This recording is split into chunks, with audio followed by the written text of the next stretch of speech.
Stop using that fucking word. Like, we get it. Was the Beatles song Monday? Toto Wolff's German, and I'll take that to my grave. I've been called a Ferrari dick rider. I've been called a Lewis Hamilton hater. So, are you just saying things to, like, fire up the Twitter world? Have a wank, Digby. Good advice. Guess who's back? Back again. We're back. Need more snare in my headphones. I need my snare. You like that little Eminem reference? Yeah. Well, ladies and gentlemen, idiots of the world, we're back coming at you through your headphones, car, or kitchen stereo with the latest iteration of Idiots of F1. As your handy guide to all things F1, we're here again to try, well, actually most importantly, cast our obnoxious opinions and thoughts of all the on and off track events and drama from one of the world's most entertaining sports. And for whatever crazy reason, people are loving it and enjoying it. We're super proud and humbled by the interest and engagement we're getting. And again, just want to call out at the beginning of today's ep, a massive thank you to you all, every one of you idiots. It really does mean, it means so much to us, and it really does make a big difference to our day-to-days as we validate the pursuit of this passion of ours. And also validate the arguments we have behind the scenes in doing so. Sorry, Digby. Jokes aside, please keep listening, sharing, commenting, and enjoying. It's wonderful. All right, pouring the love aside, let's get back to reality. At this point in time, we mark ourselves snugly within the bookends of Imola GP just gone and the upcoming and highly anticipated Miami GP in just over a week's time. With me, as always, are my fellow residents, your idiots, my pals, Digby and Ev. Diggs, perhaps the only thing all red F1 fans can celebrate this week. How are you? Oh, mate, I'm good. Cue the Will Smith Miami music behind me while I say hi. Will Smith has made quite a number of mentions in our podcast. Has nothing to do with F1, but seems to just keep on popping up. Well, he's back with Miami.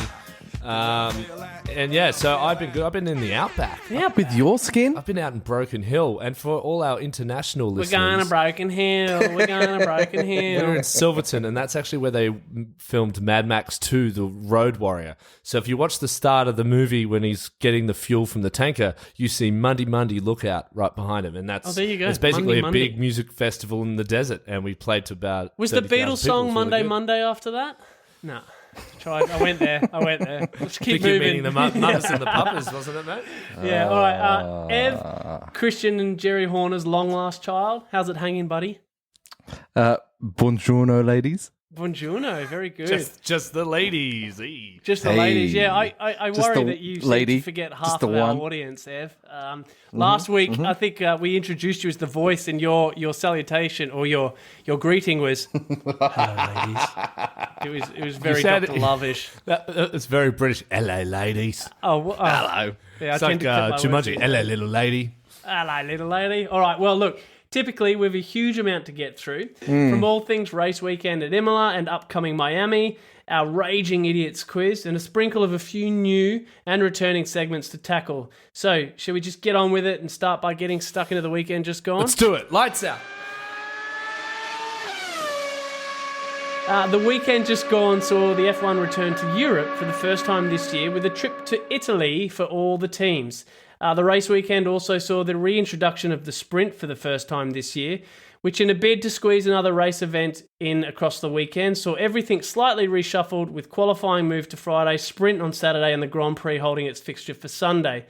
In our endeavour to keep shining a light on the technicalities of the sport and doing our best to educate, the sprint is literally another race, albeit a much smaller version, that the F1 introduced last year in a bid to test and learn, probably with the ultimate intention to spice things up a little bit, whilst providing more for the fans and partners alike.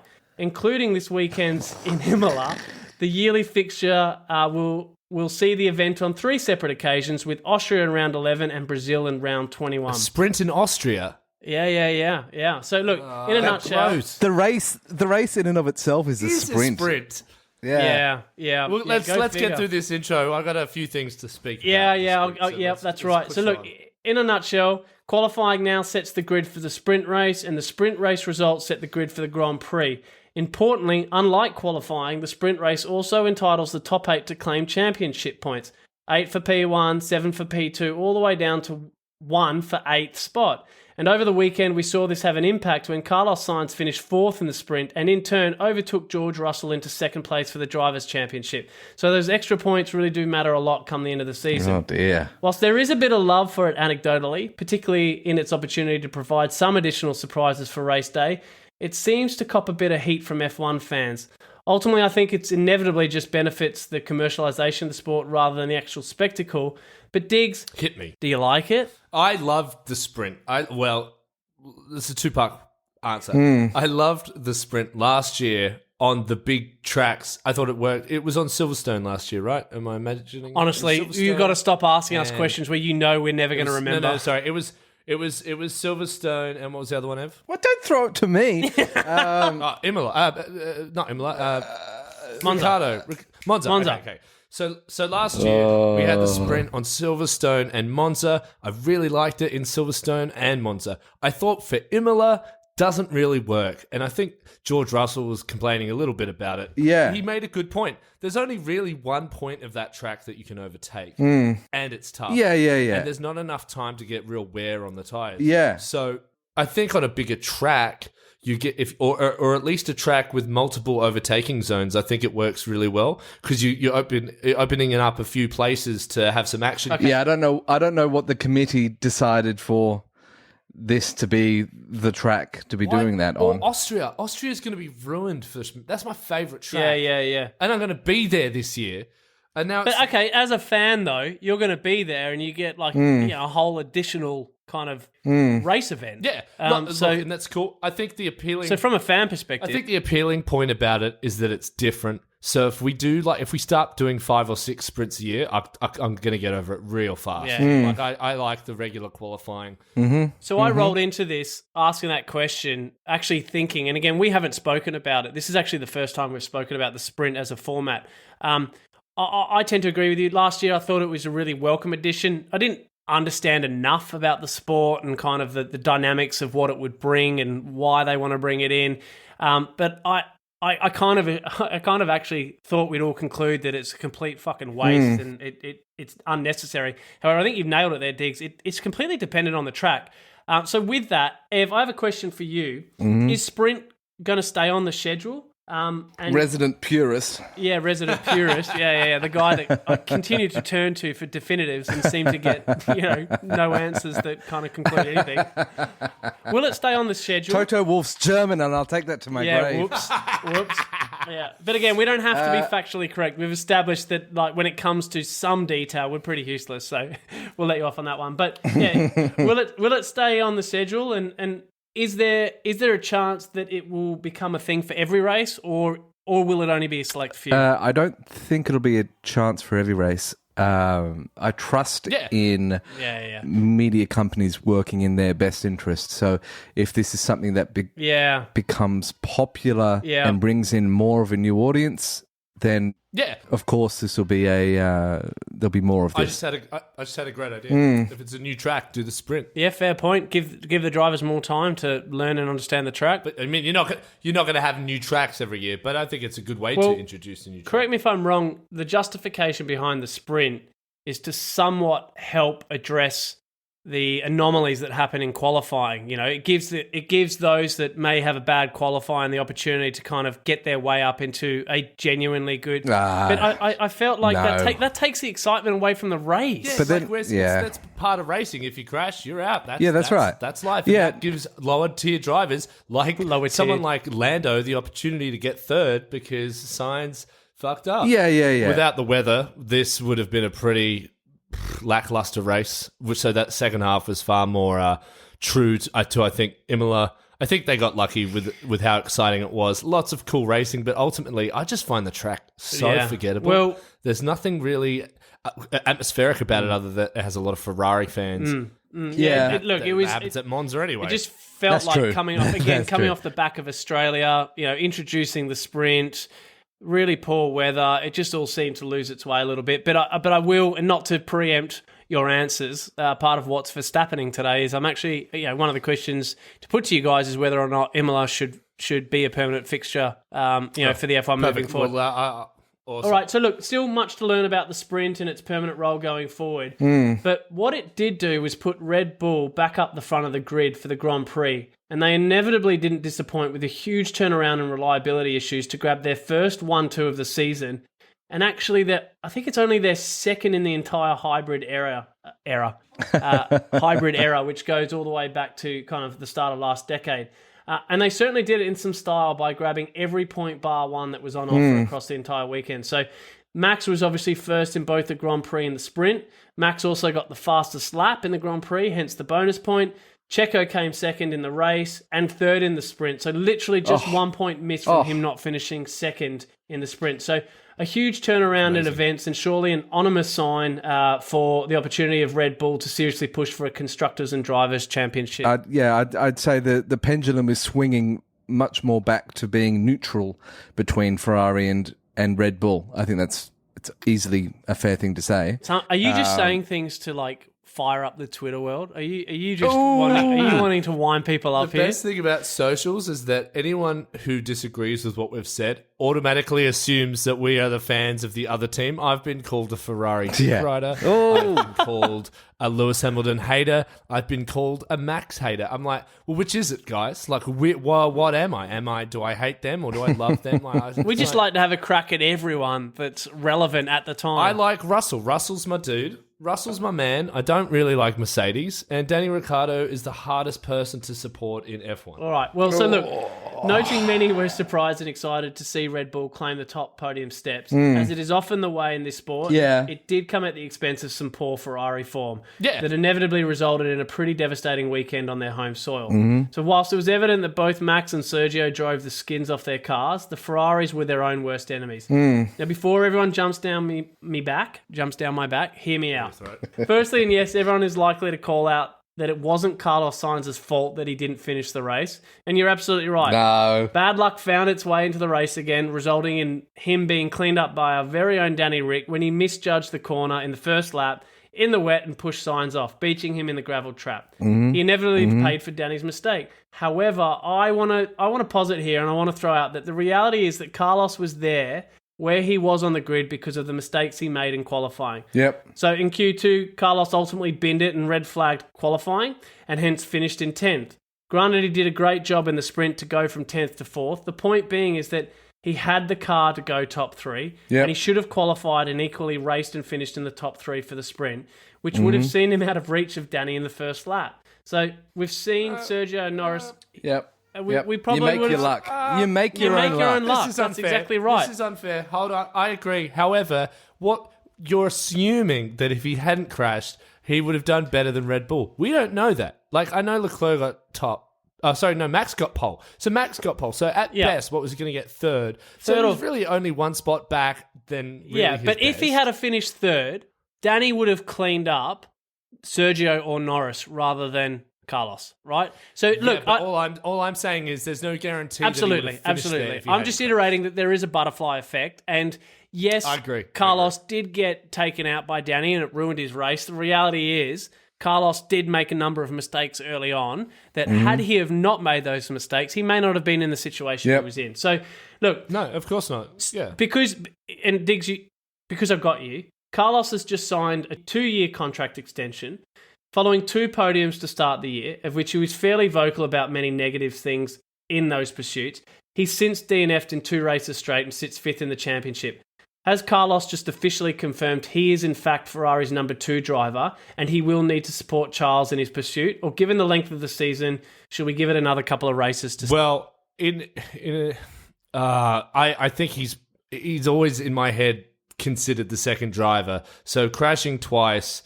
Ferrari was probably leading that way anyway, so it's nailed that coffin shut. You know what I mean? So if Leclerc had done this, it would still be like, oh, now it's really up in the air who's 1 and 2. But that's not what happened. It was Charles. Now we're like, yep, you're number 2. It's like if Perez was Max and Perez had not finished twice this year, it would be like, yeah, whatever, Perez, you just do your thing. It's all about Max. I think it depends. It's not just what he did. It was the fact that we all kind of already considered him that driver. Well, we did, but he certainly didn't, right? Like I think he's been quite vocal that he thinks he's a world championship, option. And look, let's not disagree. Well, as they say in Drive to Survive, if you're not thinking that, you shouldn't be there. Great point. And look, he wouldn't be at Ferrari if he wasn't a phenomenal driver. I don't know about that. But I know we've debated a lot about kind of, 1 and 2 drivers in the past, and most of the teams try and take the sitting on the fence option and claim they don't have a number 1 driver. But come on, Charles Leclerc is Ferrari's number 1 driver, and Carlos Sainz, the way he's driving, has reiterated that. But it's bad management if you think that Carlos should be number 1. Like if you're Ferrari and you're going, well, I still want to give Carlos a chance. Why would you do that? Leclerc is miles. Well, no, it's not just that. So at McLaren, they brought in Daniel Ricciardo while what's his face was already there, Lando, and then Carlos or Norris, which one, mate? And then Daniel struggled in his first season. He also struggled at Renault, and then they gave Norris a bumper contract. And so you think, well, that's right. Yeah. They brought him in there to be the senior driver to the junior driver, and he kind of didn't do that. And so they saw the reality of the situation. Now, Leclerc has been in Ferrari since he was a child. He's always been in the Ferrari development. He was part of the academy, wasn't he? He did 1 season in Alfa Romeo, and then Ferrari took him because it was a great season. It's a bit like ships in the night. If you don't take an opportunity when you can, that opportunity might not come back around again. And so that's why he's the first ever Ferrari driver who's only done 1 season. And they've just snapped him up. They've taken him to be in the Ferrari. So he's a member of the family, whereas Carlos is a journeyman who's been around, he's bounced around, he's never really succeeded. And not that he's not fantastic, but it's got not great the same hair. thing. Yeah, probably the best hair. How do you have his helmet hair is amazing. He sounds like the Viper from Game of Thrones as well. That's how I see him. He's the Viper. Really, really well analysed there. The ladies also love both of them. Yeah, yeah. Oh, look, I mean, they'd have to... And look, actually, one thing, maybe there's a future segment of, like, which team's the best looking, give us a vote. I could get Nat in here right now. She'll tell you. Like, there's a clear top 5 of who she thinks are the most attractive. What is it, Digz? Do you know it?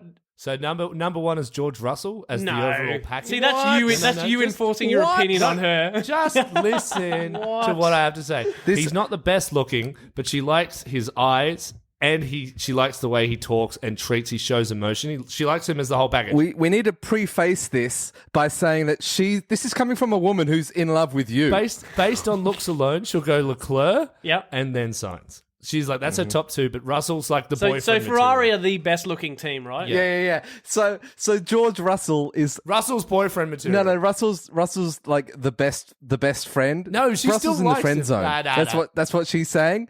She wouldn't sleep with him because he's got kind eyes. She was really into him for a while, and then she was like, oh, but that Leclerc. Ooh. And then she met you. She doesn't like Leclerc's voice. He sounds like she doesn't like his accent or his voice. Yeah. Well, before we get cancelled on being culturally inappropriate. Typically considered the sexiest of all accents. So Nat's both blind and deaf. That's what we've established. She's decided this upon Braille. There you go. There you go. If you needed anything from this podcast, it was to understand who the best looking team is, and you have it. Rating the super hunks. So looking at the other Ferrari, I don't think you can argue with the statement that Charles fucked up. With a few laps to go, the current championship leader overdrove the car and made a terrible mistake in his desperation to not only try and hunt down Sergio for second spot, but I think he was also trying to grab fastest lap. In doing so, he misjudged his line. He took himself off the podium, inevitably finishing 6th.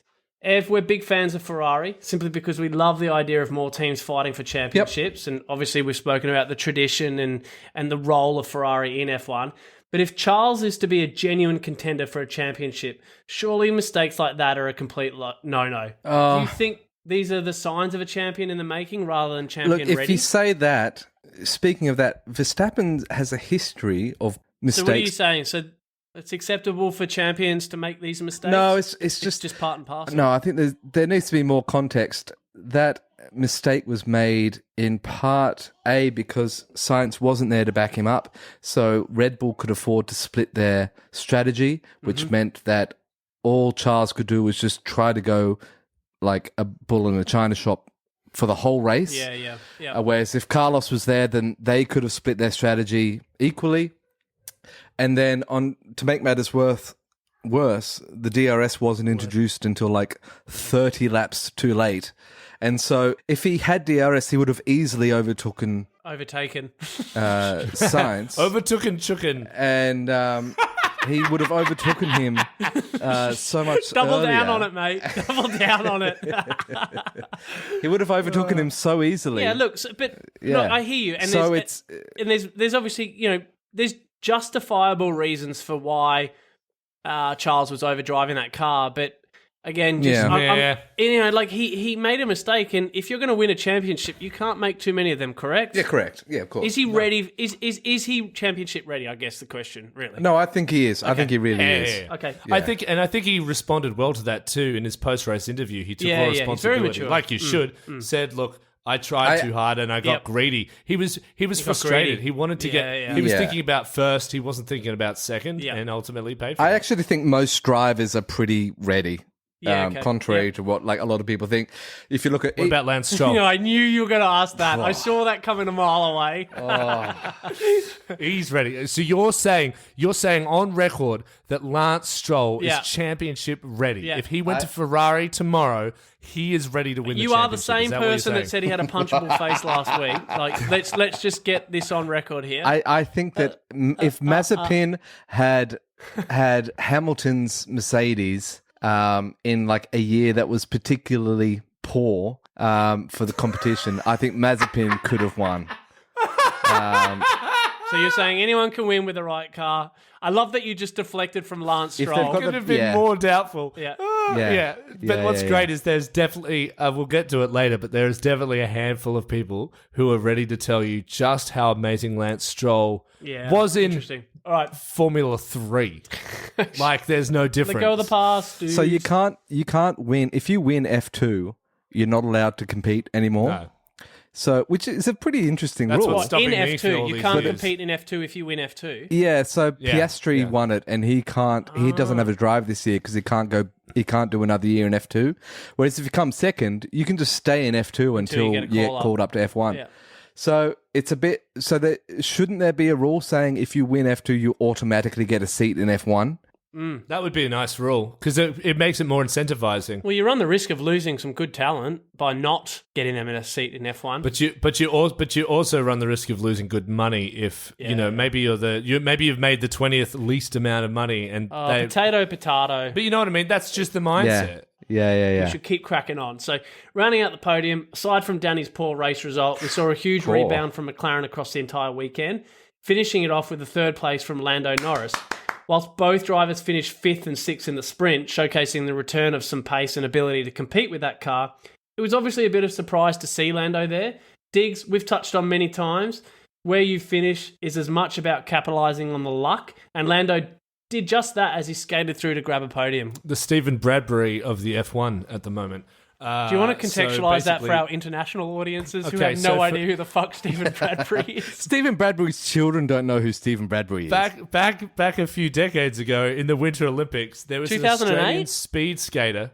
No. I think it was earlier. Yeah, sorry. 2006. 2006, yeah. So basically, go onto YouTube right now if you don't know who he is. Stephen Bradbury, gold medal. He was in the speed skating. Mm-hmm. His tactic, because Australia is not strong in the speed skating department, his tactic was ultimately to hang back in the semi-final. It wasn't his tactic. He was just coming last. That wasn't his tactic. No. What? His coach said to him, I'm not kidding, his coach said, you're not fast enough to win. So the best thing you can do is hang back purposely and hope that someone crashes. And both semi-final and the final, the top 3 people crashed, and he just skated on through. I'm sorry, but that to me, I mean, that's a fascinating story, but that sounds to me like a coach trying to justify relevance, right? Like, that is the biggest post-rationalization I've ever heard. But I love it. Let's take this game to penalties. That's when we'll get them.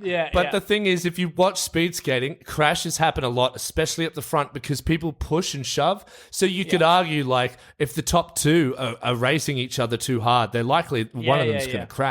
Or they're both going to crash. So get out of their way. So then the third place gets the win. I do it in go-karting all the time. Literally, I do it.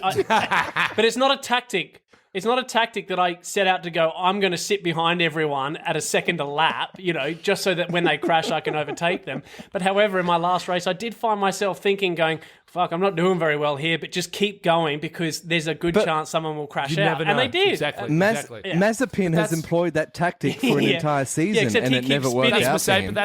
That's Mercedes' tactic for George. Look, George, you just hang back from the top 4, 3, and you just slide on in. Good segue there. Looking at the rest of the top 10, George Russell yet again proved his worth with a very solid 4th spot, with his old rival and Mercedes alumni, Bottas, hunting him down all the way to the end to grab 5th. So some stories to be told against both of these, but firstly, let's start with George, and more specifically that of Mercedes again.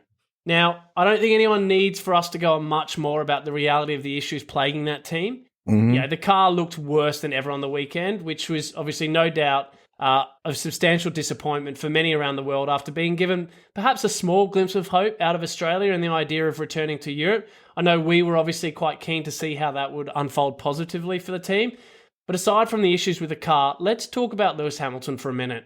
So for the 3rd time this season, the 7-time world champion, and I'm purposeful in iterating that, arguably the best driver F1 has ever seen, he finished behind his teammate again, and substantially behind. So whilst George somehow managed to extract a fair amount out of the car to finish in 4th, which has resulted, I think it's, correct me if I'm wrong, but he is now the only driver in the entire field to finish in the top 5 for every race. Mm-hmm. You compare that to Lewis, he just couldn't catch a break. Yeah. Inevitably, he finished in 13th spot. Yeah. There's a couple of things I want to cover off, so bear with me. Firstly, Ev, you've got Lewis saying definitively now that he's not in the race for the championship, that he's well and truly out. You've also got him suggesting that whilst the team will continue to do their best, the car is out of the constructors' race. His demeanour on the weekend at key periods, particularly after both the Sprint and Grand Prix, seemed all but defeated. His media interviews were quite tense, where he actually gave very little and seemed a little bitey when being asked repeated questions, which I get,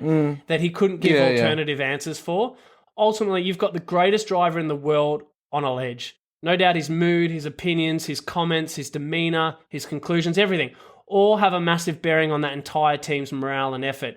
As Toto, how do you keep him motivated and focused on the chance that maybe things will turn around? And if you're his PR team, how do you keep him on script? Well, that's, somewhat simple. You do that by giving him the upgrades that his car needs. So Are they there? For those of you, I think they're targeting after Miami. Okay. Was when they were thinking about bringing in their first raft of updates. For those that don't know, the winner of the championship, the team winner, so it's always been Mercedes. The last 8 years, gets the least amount of time for testing. It's kind of like a punishment. So not a punishment, but it's just to balance it out, really, isn't it? Yeah, they're trying to balance it out. So Mercedes have had 8 years of easy domination, where Red Bull finally got their act together and gave them a run for their money. But they're actually more on the back foot than they've even Williams or Haas. And so if you're trying to spend more money in your budget cap, which is already eaten up by like $40 million for Lewis's salary, Toto probably makes 10 to 20 million himself. That'll all go so quickly until you need to try to make these changes.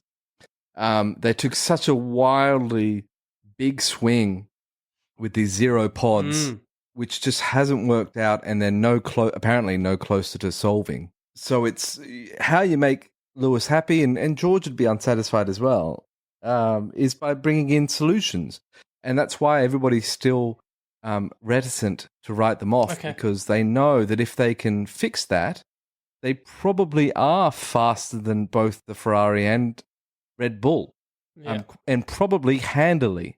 So they're certainly not out of the Constructors' Championship. I think they're second now. So there's still some hope. Sure. They're third by 36 points, which isn't a lot. So they're still very much in the race. They've still got like 22 races left or whatever it is. Like That's mostly just Lewis being a big crybaby. Like we all know he has been, but usually he's winning. So it's kind of like most days he's happy. It's a side of Lewis I've never seen before. And granted, I'm new to the sport, but like he seems defeated. Seen it a bit. Yeah, but I feel like he hams it. I feel like we've seen it a bit when he's But usually it lasts a race. Look, it's mid race. There's still hope there with Mercedes that even though they're slow, but everyone's complaining about the car. But George is sitting in fourth, fifth, fourth. Fifth, fourth, third. So you can't. And Rosberg nailed this week. Now a lot of people had things to say about Rosberg. Are we entering the Rosberg zone here? I want to bring it up. So we've all been talking about Rosberg. We all usually have problems with him. I thought he was incredibly insightful this week, albeit annoying that he was on Skype or whatever.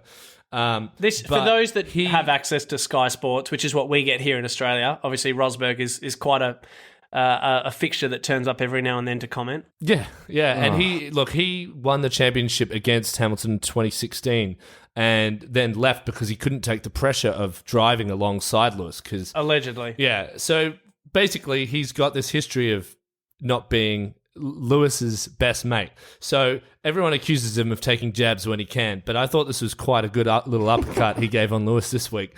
Toto basically sent a radio message to Lewis apologizing to him, literally apologizing to him publicly that their car was shit and it's not his fault. Not worthy of a champion or something, wasn't it? Yeah.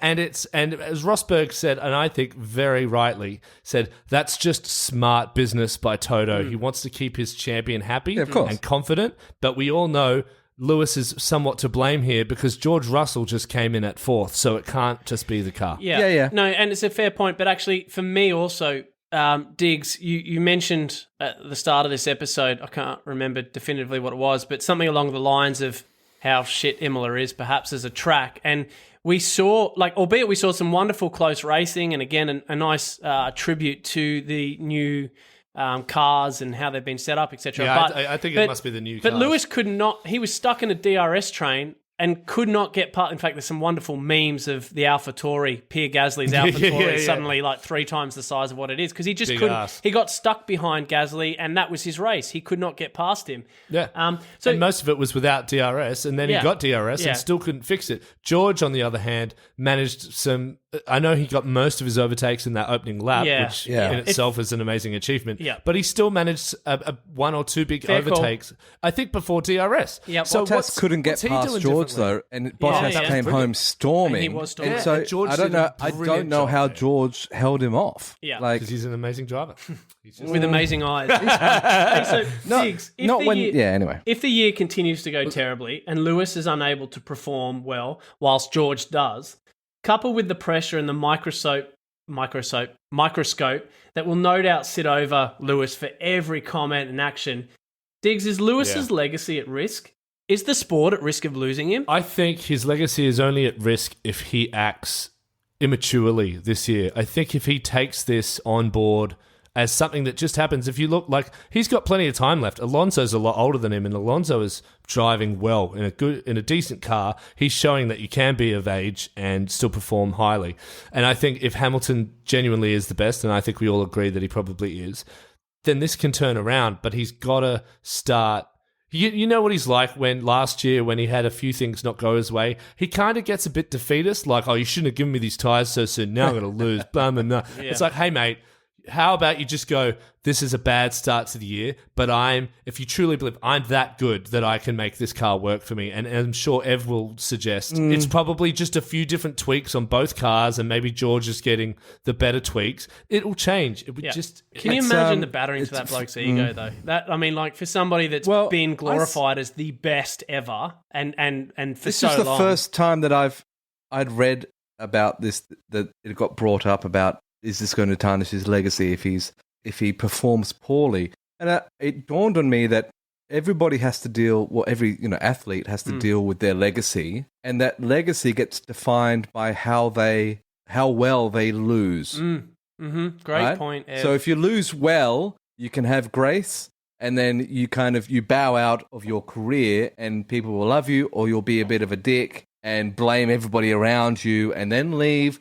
If you look at Digby's mate Nico, couldn't handle one season. Imagine playing poker with a guy and he wins like a really big hand, and then he's like, "I'm out of here. Thanks for the game." He just does a dick move it's actually and just leaves. It's also a really smart way to play poker. Yeah, but it's not a smart way to endear yourself to the fans. No, look, I agree, and that's kind of what I meant by the immature. If he handles it too immaturely. So if he's a bad loser, and I don't like, and look, Lewis is always very quick to congratulate, the factory, but he's also very quick to blame the factory too. And I don't like people that work in the factory. He's not necessarily in love with the architecture and the facility. It's the people in the factory. Fuck you, Stephanie.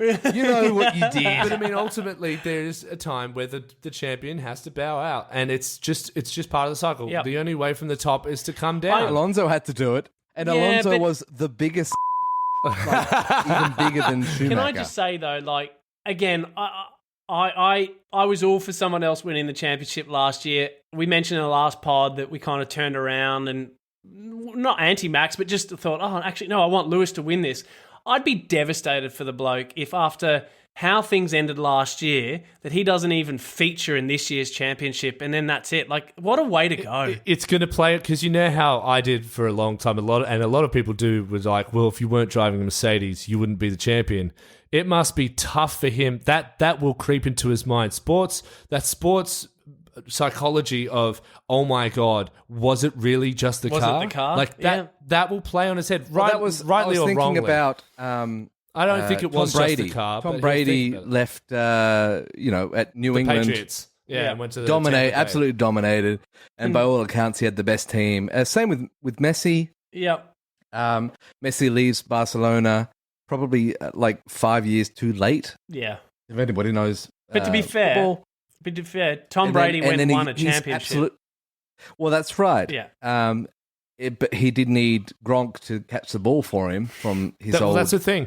It days. just reminds us all that this is a team sport. Yep. And I know Americans love to talk about that one player as the best. It's like, no, the team's fucking awesome. Jordan's the first to say he can't win a championship without Scottie Pippen. Mm-hmm. Hamilton can't win the championship without a good car and a good team, just like every other driver on the grid. And a good Bottas. He's not superhuman. Yep. He's not superhuman. All right. And hey, isn't Bottas looking phenomenal? Okay, we've covered off a lot here. A lot of heavy stuff that we're probably not qualified to address. But Speak for yourself. Let's round out the rest of the grid as we wrap up the weekend just gone. As we said earlier, huge result for Valtteri Bottas, showcasing just how good a driver he is as he grabbed 5th spot. The best result for Alfa Romeo since 2019, I believe. Mm-hmm. Seeing Valtteri succeed is actually really a wonderful story. I can't imagine there are many out there fuming about his impact to that team and that car. We mentioned Charles came in 6th, and behind him rolled Yuki Tsunoda for his second bag of points of the year in 7th spot.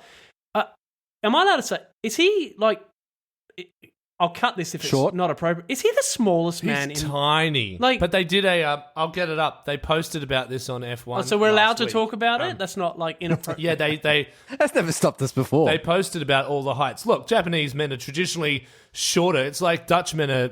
I'm average height in the Netherlands, and I'm well over average height. I don't want to derail this conversation. I just wanted he was standing next to, I think, Ricardo or something during one of the television. Oh, Ricardo's quite tall though. Okay. Well, either way, Yuki is a dynamite. Ricardo's the second tallest, I think. Okay, all right. George is the tallest at 1.8 meters. I think Yuki's the shortest, but I cannot find his height. All right. So anyways, I don't know. I do not know. Okay, doesn't matter. He's so tall. Doesn't matter. But look, Yuki obviously did great, grabbing some points for the second time this year in 7th spot. And whilst we don't need to labour on it right now, but Digz, I know you're a bit of an AlphaTauri fan, and we've all sung the praises of Pierre Gasly before. He wears the clothing. Who very often found himself in the top 6 last year.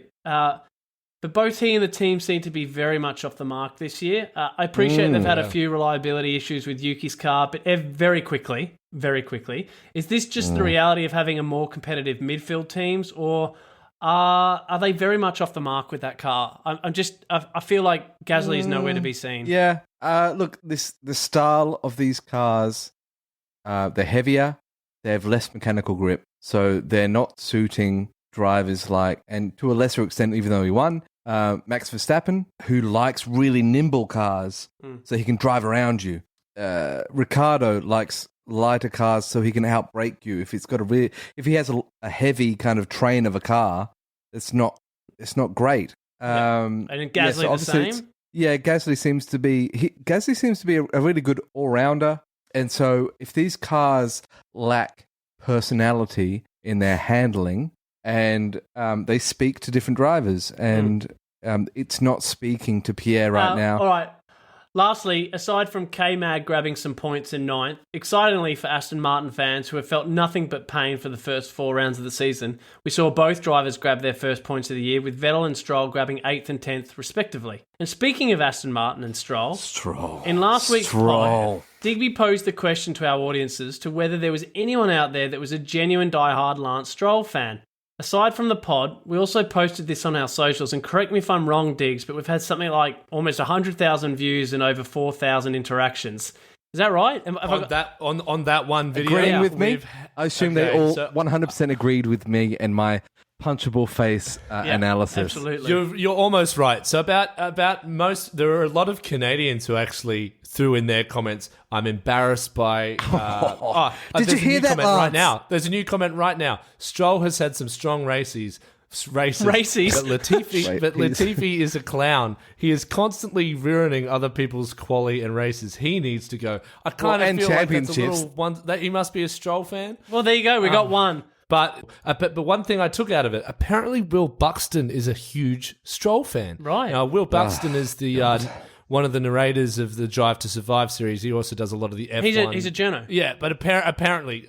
famous for Drive to Survive and nothing before that. But a lot of Canadians jumped on board to let us know that they're Canadian and they hate Lance Stroll. But the biggest positive takeaway for Lance Stroll was that, but he was amazing in F3. He actually beat George Russell. I'm like, that's great. F3 isn't F1, and this kid clearly can't handle F1. And I don't think people listened to the full video because they kept trying to tell us that, well, you need money to be in the F1. I was like, yeah, we know that. We said that in the video. We said that's the nature of the F1. You need money to be there. Our problem is... Digby arguing with everyone online. Yeah. Our problem is that he shouldn't be there. If he was anyone else, he'd be gone. But his dad owns the... That's fine. I have no problem with that. But just admit he's shit. Diggs, you received some fan mail over the weekend, and we love this, by the way, the idea of people actually sending us emails, and we very much encourage anyone to reach out and engage, particularly for stuff that they'd love for us to talk about on here. But Diggs, you've got that letter there, don't you? Do you want to read it out? Yeah, I'd love to. Just a huge shout out to Donnie Maxwell. He picked us up on TikTok, and he took the time to send us this email. Because he is a legitimate Lance Stroll fan, and he wanted to... And an Idiots of F1 fan. He took the time to write us a letter. He wants to start by saying he is a Mercedes fan, but he is a Canadian. To be fair, Lance, coming up, looked like he had as much potential as anyone else. Between his time in Ferrari Driving Academy, he put up some numbers, including a couple of podium finishes. The next year, he's in F3 with 10 podiums, 4 wins, and that was out of 16 races, and he kept pushing.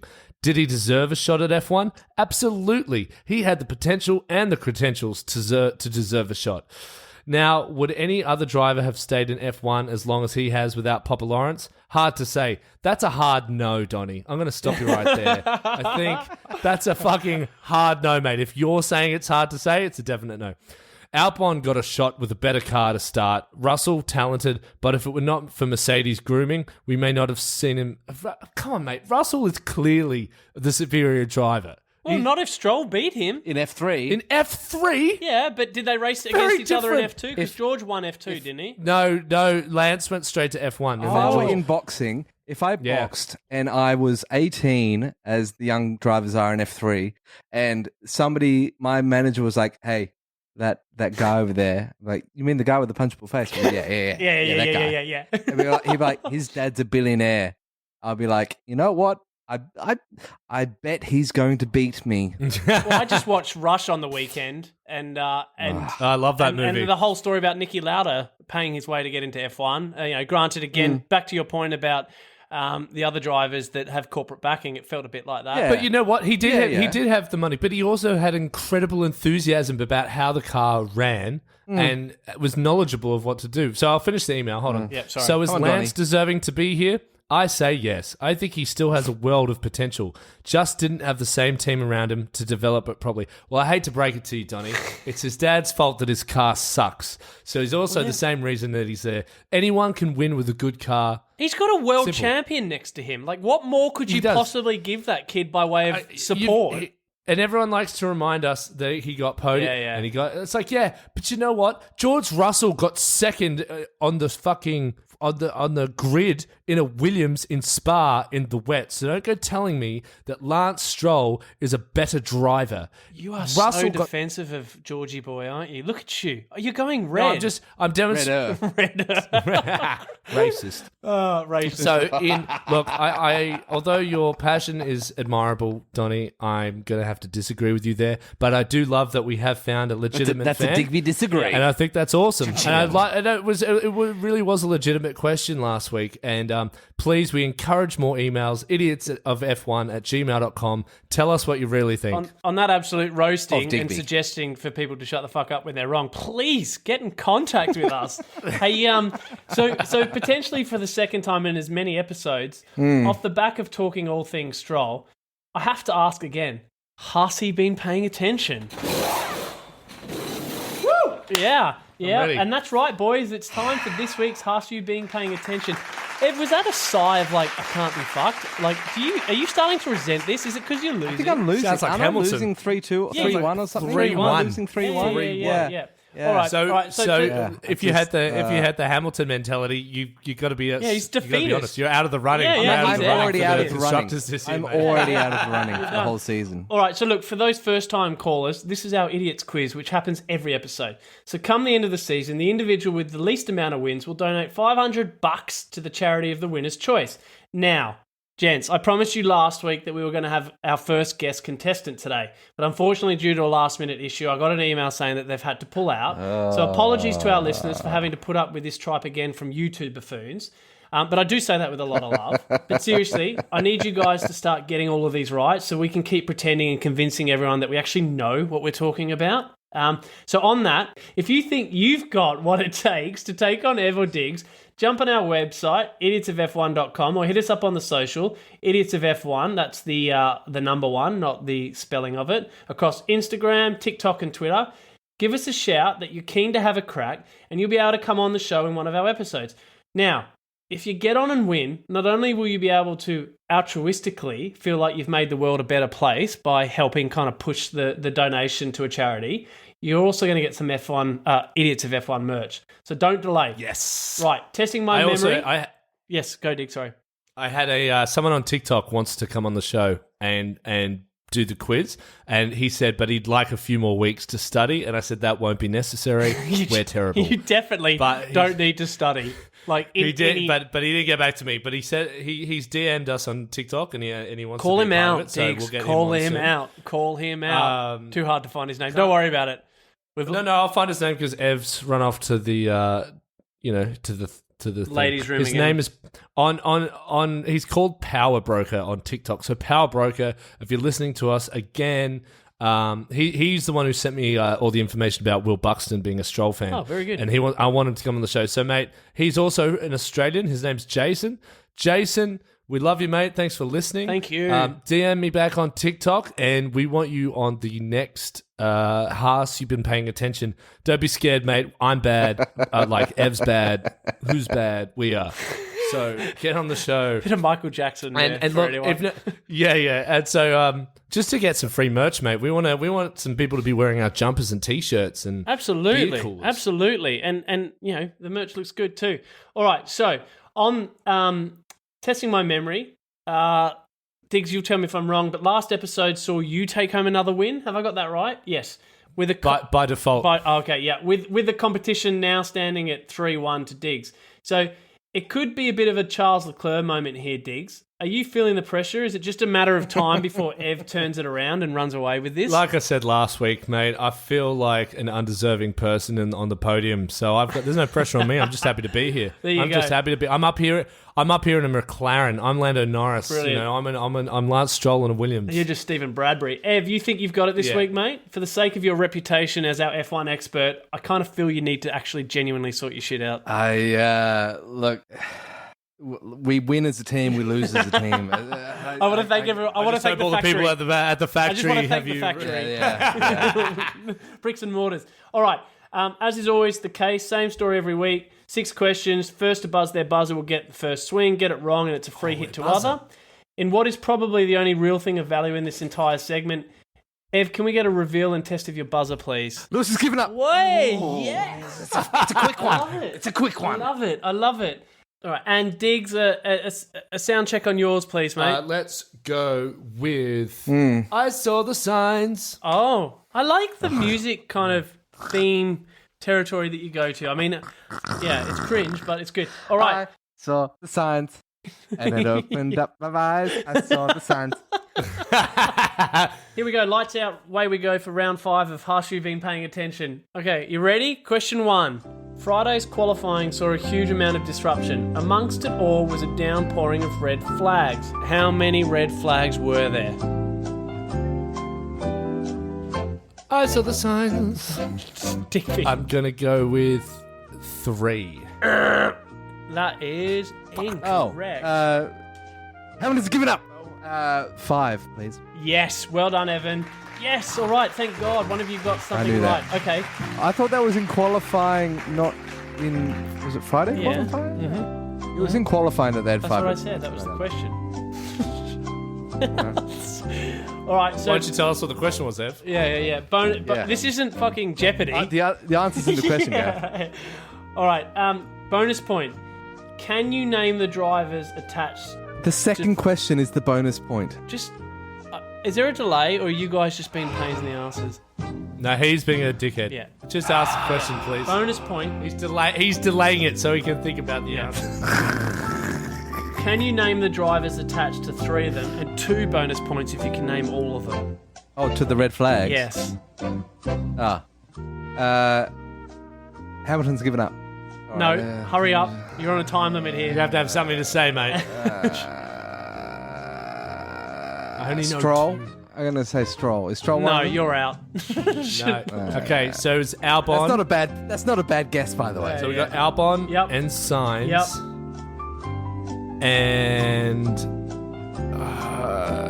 And Quick. Vic Schumacher. No. Ah. No, Who was the other? I have no recollection. So we had who the 5. others were. Yeah, so 5 of them. you had Albon. Latifi. No. Ricardo. No, stop. Albon, Sainz, There aren't Magnussen, that many Bottas, drivers. and Norris. All right? Oh, I forgot about Bottas and he was in the car. Yeah. Ah, damn it. Yeah, you guys fucked that. All right, 1-1. 1-0. You didn't see the signs. 1-0 to F. All right, question 2. Which driver made up the most amount of places between where they qualified and where they then saw the finished signs. in sprint? Diggs. Oh, sprint. Carlos Sainz. Yes. Well done, mate. Oh. Well done. Just out of curiosity, I saw do you that know little graphic how many today. places he made up? 6. Yeah. 6. All right. 1-0. Yes, we're on here, boys. Question 3. Lewis Hamilton has jumped into the pursuit of purchasing an English Premier League club. I saw the signs. Hamilton's given up. Nah, that was Diggs. Hamilton's given up. Chelsea. Yeah, well done. Yeah, are With you talking about Serena him? Williams. What? That's right, and a bonus point, Diggs, if you can reveal Gotta what go back he was to the tape reported there. to I was have so put fast forward there. by way of number. Oh, I have no idea what the number was, unfortunately. 12 million. It was £10 million. No. £10 million. Is that it? Yeah. There you it's go. part Yeah. of a Man, consortium. Daniel million Ricciardo Australian. could buy You don't Chelsea get a with point. that. So do I get the extra? No, I get you the don't, extra Ev. point then? No. Why not? No, because You didn't get it right. But I was in earlier. No, you weren't. No. Unless you've got some delay, you 2-1. definitely weren't. 2-1. 2-1 to 2-1, Diggs. let's go. 2-1. Come on, Ev. All right, looking Unbelievable. towards the next race. Unbelievable. Question 4. Miami is the second US track on the current fixture, but how many different US tracks have come before it, including its partner for 2022, Austin? As in how many different? How many or different times? US tracks in the history of F1 have featured on the fixture? I saw the signs. I'm going to take a guess on this. Go. I know that there was Vegas has already happened before. Yep. Caesar's Palace. You don't have to name all of them, just give me a number. I know. It helps me. All right.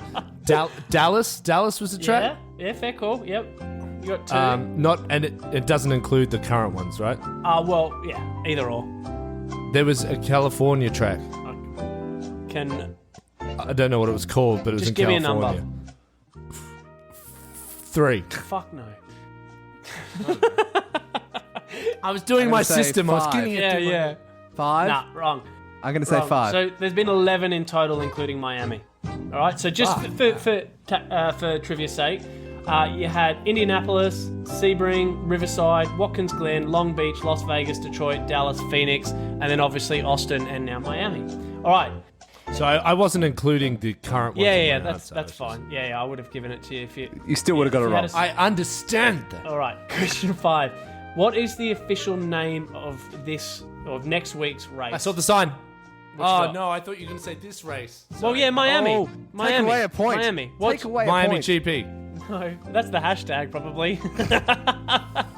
You've been living in social for too long. Ev, you going to have a stab or...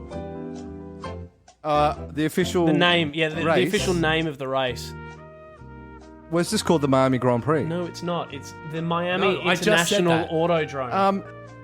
Whatever Google says it's called the Miami Grand Prix. Yeah, serves you right. Okay, There you it's go. still There 2-1. you go. Last question. Question 6. I like this question. In the cult classic Ace Ventura: Pet Detective, Ray Finkel is the well-known plot antagonist who takes on the role and identity of a lieutenant in the Miami-Dade police station. Previous to this, he was the kicker for which NFL team? The Dolphins. Damn it! I think Ev just got in there. I saw the signs. Miami Dolphins. Oh, wow. Oh, damn it. I didn't think I was going to need a bonus question because there were too many bonus options thrown go. up, but it's 2-2, so we go bonus I round. forgot to say my buzzer. Right, well, you got to listen here, guys. You got to be on your buzzer because this shouldn't be a hard one. All right, bonus round. It's an easy one. Keeping up with the somewhat geographical nature of our previous conversations, which state is Miami part of? I saw the signs. Oh, he's in, Diggs. What you got? What? Florida. Yeah, Florida. Yes. Oh, Digby's done it again. Oh, 4-1. Oh, Evan. Florida. Oh, Evan. Yeah. What a Formula One question that is. Well, It was. It's everything to do with this week's That's GP. right. so- Yeah. next yeah. week. Next week's. Just wanted to throw you off. All right, there you go. Digby, this week's winner. It's quite a formidable gap presenting itself here, Ev. You're going to have to sort your shit out. Maybe you can jump on with whoever Digby's social mate was and start studying.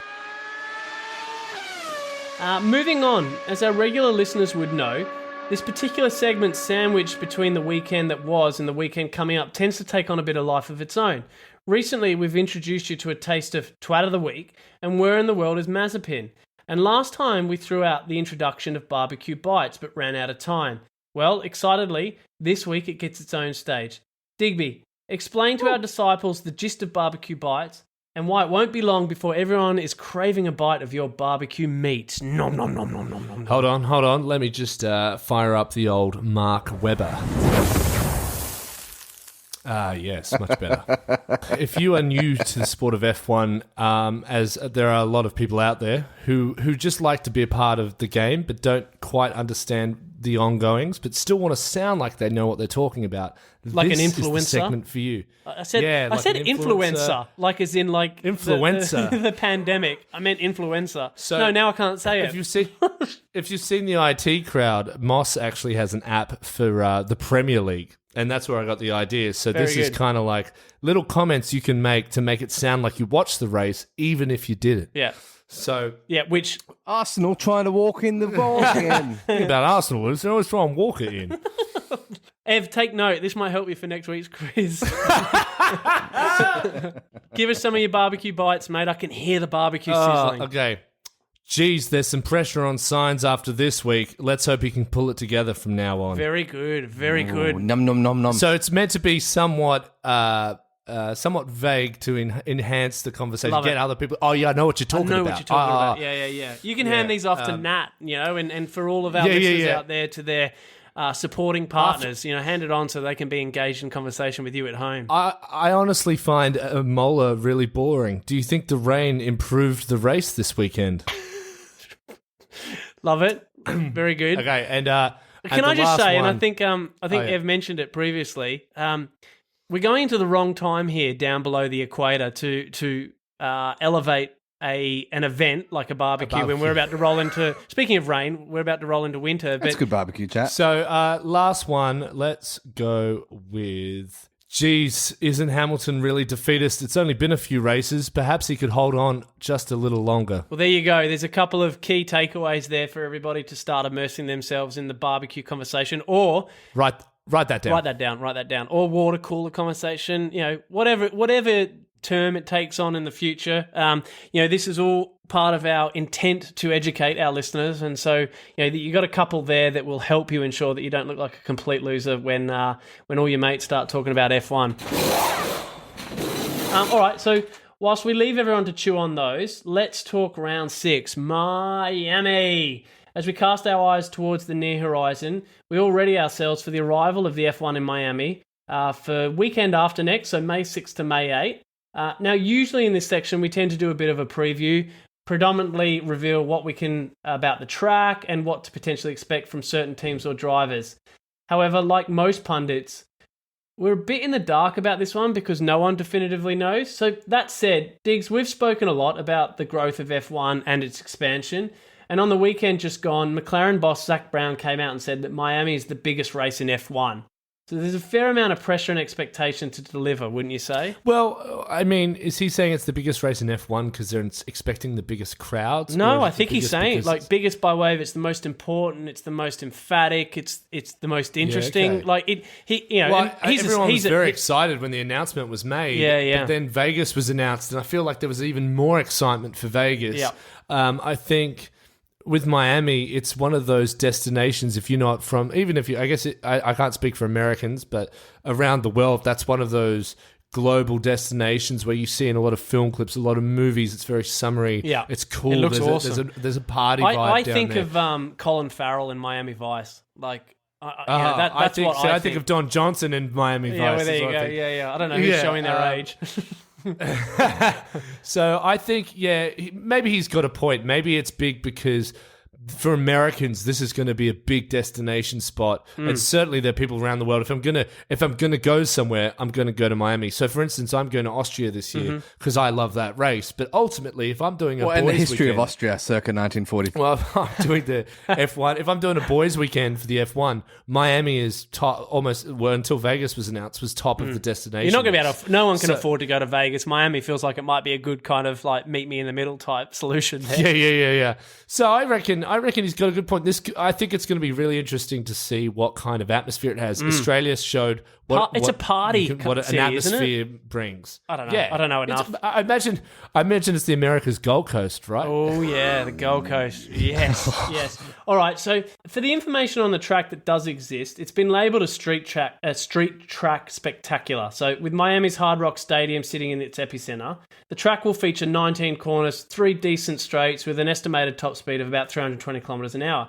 So based on that very little information, Ev, in traditional pod style, any loose thoughts to who this track will suit better than others, or are we really just waiting for what might be the most important practice session of the year? Yeah, it'd be pretty important. I don't know if this is going to suit anybody because everybody has been kind of not inconsistent, different under different conditions. Yeah. With it being a street circuit, that means there's no grip because there are no. It's not a regular circuit with regular traffic on it, like racing traffic. It's why you see the cars get faster and faster through all the practice sessions because there's rubber that gets laid down in the corners, which adds to grip, which means you can go faster and you can stop harder. None of that's there. Not only that, the surface itself, when it's like a street circuit, the type of asphalt they use is much harder wearing than a regular race surface.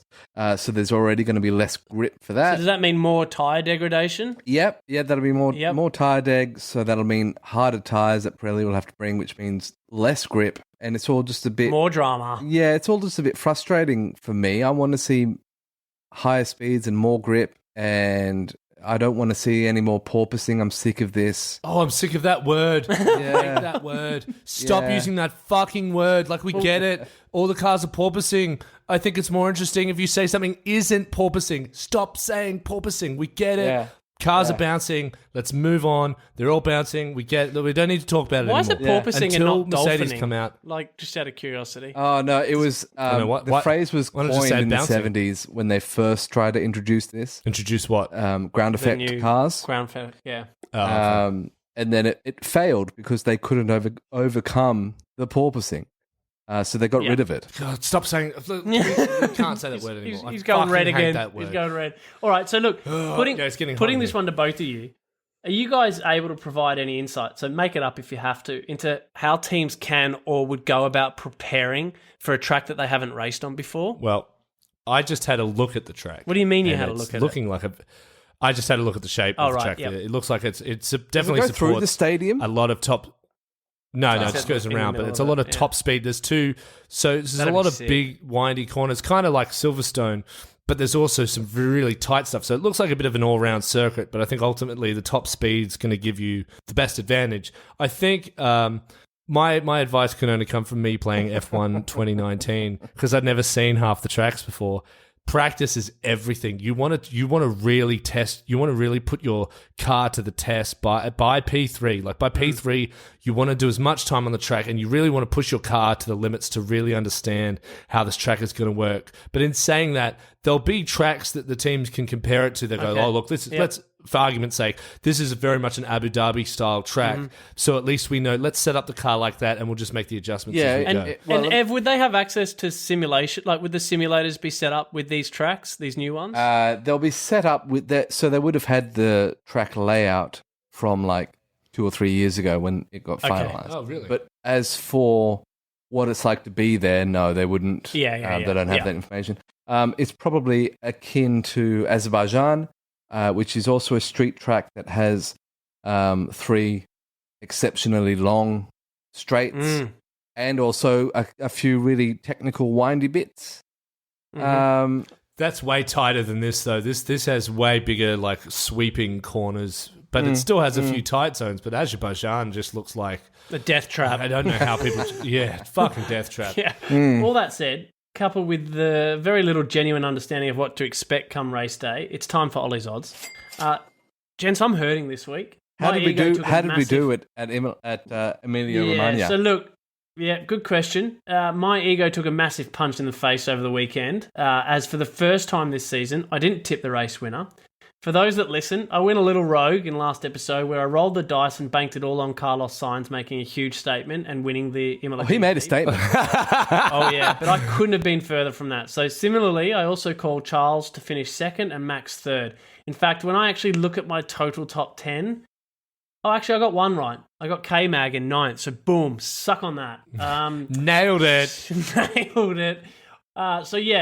My form has dipped. I got to get back on here. So looking at Miami, and based on what we've discussed, some form of where the cars seem to be at, my podium for Miami, albeit over a week out, would see Sergio Perez in first. Charles in second and Max in third. Okay, now I'm going to point the question. Why is Perez first and not Max? I can't answer that. This is just the gut feel thing, but I think for a lining up of dominoes from a race strategy perspective, my guess is that Max is going to have a terrible qualifying, so he'll be starting from further behind the grid, whereas Sergio will start front of the grid and just own that space the whole way, and they'll support. I think you're missing a very important factor here, mate, is that Sergio Perez has already had a drive around the track. This is true. Content. This is true. So he's got a bit of an insight. So that'd be why my gut instinct said Sergio Perez, because back in my subconscious somewhere was that video. So I'm actually going to also give you a bit of a wild card now. Again, I've given you my podium, but with Danny Rick being a huge US fan, I'm actually going to call out that he'll finish top 5. So I thought you were going to say he was a big Miami fan in general, just because of the nightlife, the culture. He loves to party. He loves to party. All right, there we have it. I'm moving on very, very quickly. All right, here we go. Last segment for today. What's Verstappening? Again, for our first-time callers, this is our very own quick-fire round, where we'll smash out a couple of key conversation items we've either briefly touched on today or missed altogether that's worth a few more seconds of airtime. Ev, Digz, as you know, we've got a number of topics to cover off, and you're on the clock, and I'm damn well holding you to it this week. 20 seconds each. Stick to the question. Nail the answer. Please stick to the time limit. No pressure. Never. Here we go. Ev starting this week. Ev, you're going first. All right? Good luck, everybody. Ordinary Imola. Acknowledging the rain, but the Imola track and the race has copped a bit of heat in comparison to the previous races. It's contracted to 2025. Do the F1 keep it or do they bin it off? Go. Your answer is it's contracted. So no, they don't bin it. Look. So after 2025. Oh, yeah, then whatever. Look, every race is going to be in either China or America. Those are the only two markets that matter to Formula One. Look, last year was fantastic in the rain. This year was boring in the rain. So the only difference being the cars. So there you go. Very good. Very good. Okay, so a very fence-sitting answer there. I found some very polarizing. Some people loved it, some people hated it. I can see why people liked it. My brother. The rain definitely made it look better than it really was. There's nothing really memorable about the track. I would bin it. There are better classic tracks that you'd want to keep. You only need Monza. You got Monza. That's great. I wouldn't want to see that taking out other classic tracks. It's just not good enough. It doesn't do anything different or unique. What was that track last year that Bottas did the restart and everybody crashed behind him? Oh, Hungary. No, that wasn't Hungary. That was in Italy. Yes, it was. It was Hungary. It was the first corner of Hungary, mate. No, Jeez, it wasn't. Poor. Definitely wasn't. Are you talking about the one where they came around the restart? It definitely was Hungary because Ocon fucking almost won the whole thing, and Hamilton was the only one who went back to the start of the grid. That's not the one I'm talking about. There was one. No, you remember the one where they did the restart and they went over the hill and you couldn't see when all the cars slowed down. Was that Portugal? I swear. I think 2020 in Italy. I thought it was in 2020. So I thought that was Italy, but maybe it's Portugal. There was one. Yeah. Anyways, it was unbelievable. I've never seen anything like that. That was Raikkonen coming over the hill. That was Raikkonen. It was coming everyone. Over the hill No, but 10 cars just wiped themselves out. It was fucking chaos. Yeah, because Bottas backed everybody up, and then it was a concertina effect. Yeah. But that was a classic track, and that's what I want. That. Give me more of that. That's a good. I did enjoy that. We want Destruction Derby. All right, let's get back on track. Worrying signs. New contract, new expectation, another DNF. How does Sainz find his way back? He's trying too hard. He's just trying too hard. Stop trying hard. Hang out with Charles some more and chill out. That's all. This happened to Ocon. Ocon got a new contract and he spent the next 6 weeks DNFing. So I think all of that pressure is just going to his head. That's 22. Stop trying too hard. Have a wank. Yeah. Have a wank. Have a wank. Good advice. That's good advice for anybody, really. Before and after the race. Go, Digz. Look, I think Sainz just needs to calm down. He's going to want to try and... It's like he's going to do what Leclerc did at the end of this race. He's going to want to come back and get as many points as possible. I think he just needs to chill out and just be happy with a fifth, sixth, fourth, Just have a wank, finish Digby. the race. Jeez. His aim next week, should be finish the race, and the points will follow. Good advice if ever I've heard it. Sustainability hypocrisy. There's a big tick for F1 cars and their genuine efficiency and impact on the environment. But rather than go back-to-back from Imola to Monza, the teams are heading home and then to Miami. Why? I don't know. This all gets organised in the contracts, so some venues will want to be earlier in the season or later. There is no reason this doesn't make sense. It's really insulting. The reason is that companies don't really care about the environment. They're just virtue signalers. So ultimately, if it suits their purposes more to drive around the world and not have back-to-back races, they're going to fucking do it. And that's a good example of that. All right. Norris, future world champ. On the weekend just gone, Nico Rosberg called out that Norris is a future world champion. Will it happen? Not at McLaren. And he's signed to McLaren for a long time. Oh, okay. So you're writing off constructed there as well. Yeah. I mean, what's McLaren going to do that Red Bull isn't already doing, or that Ferrari won't? Aren't they one of the most successful constructors in F1, but not. That was with Mercedes. So yeah, no, I don't think Zach is going to pull anything out in the short term. Well, not from a championship perspective. I think Norris is a bit I know all the drivers have some arrogance, but Norris is a bit too arrogant at the moment. He needs to grow up just a little bit before he can start winning championships, and I don't care who he's driving for. I think he just needs. I think in Russia exposed him last year as the kind of driver he is under pressure, and his arrogance failed him. Fair enough. So not a champion at the moment. All right, team principals dinner. A lot of chatter over the weekend where a photo was posted of most of the team principals having dinner together. Other than the absence of Mike Crack, a number of comments were made regarding the absence of diversity, particularly that of women following the stepping down of Claire Williams. Does the F1 have an equality problem? I might be asking a lot to wrap this up in 20 seconds, Eat. I don't I don't think I'm qualified to answer that.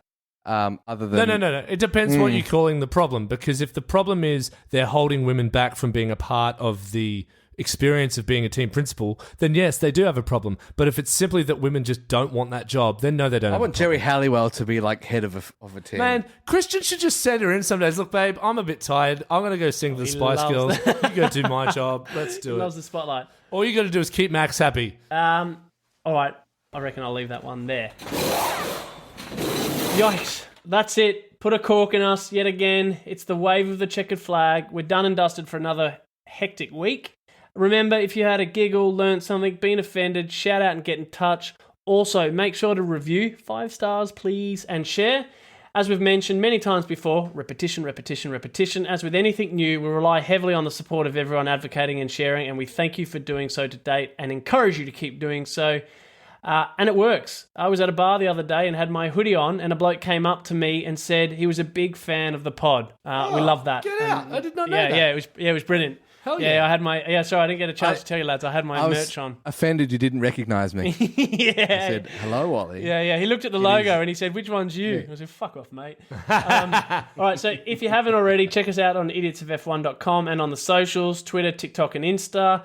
I think we just smashed through the first 1K of followers on TikTok. 1,100 as of now. Jump on, as we tend to pump out content between races. Wow. Some good, some not so good. Speaking of. With that, tune in for round 5, kicking off Friday week in Miami, and we'll see you again shortly after all the events. Until then, as always, we are your idiots in racing. Bye. Play the music, Digby. Bye. Get us out of here. Get us out of here.